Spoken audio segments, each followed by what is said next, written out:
classic serial next Sunday afternoon at the same time is John Irving's darkly comic and heartbreaking coming-of-age story, The World According to Garp. Coming up next this afternoon, it is the collective noun for children's laureates. There's a trio of them in today's edition of Open Book, when Mallory Blackman, Dame Jacqueline Wilson and Michael Rosen discuss the role of the laureate, the joys of reading and their ongoing legacy.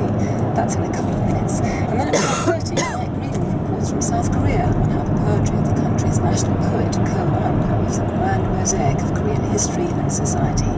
Ko-an, the people's poet of Korea, is in half an hour here on Radio 4.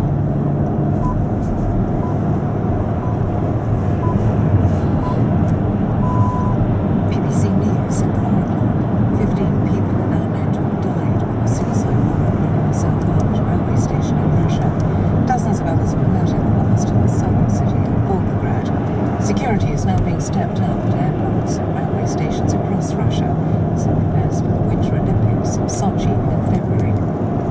Police are holding two men arrested after a fire at the Sea Ferry last night. The King Seaways was heading from Newcastle to Amsterdam when the fire broke out, forcing it to turn back. 6 people had to be airlifted to hospital after inhaling smoke. Several Conservative MPs have backed the idea of allowing some Syrian refugees into Britain. The government advocates donating money to refugees, but not admitting any. UKIP leader Nigel Farage has said Britain should uphold a tradition of welcoming those in genuine need. A young woman has died after being found on fire in southwest London. Emergency services found the woman at night when they were called to a level crossing in New Malden. She died at the scene, and the cause of the fire is being investigated.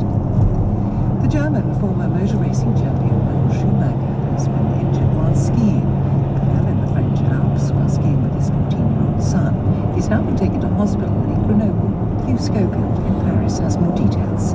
First reports on French radio spoke of a serious head injury to the 7-times champion. He fell while skiing off-piste near the resort of Meribel, where he has a home, and his head hit a rock.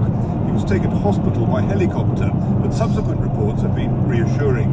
It seems that Michael Schumacher was wearing a helmet at the time of the accident, and that though he was somewhat shaken, he was conscious throughout.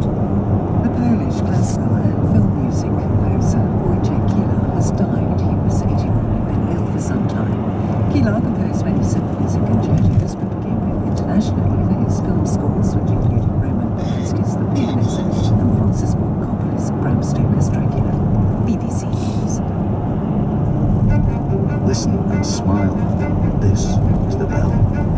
Ian McMillan marks 90 years of Big Ben's chimes on BBC Radio. Midnight, the last day of 1923. The first year everyone can welcome a year announced with a resounding bong. New poems mixed with BBC archives celebrate the sound of the iconic bell. This is the bell that makes you say, Big Ben's ringing.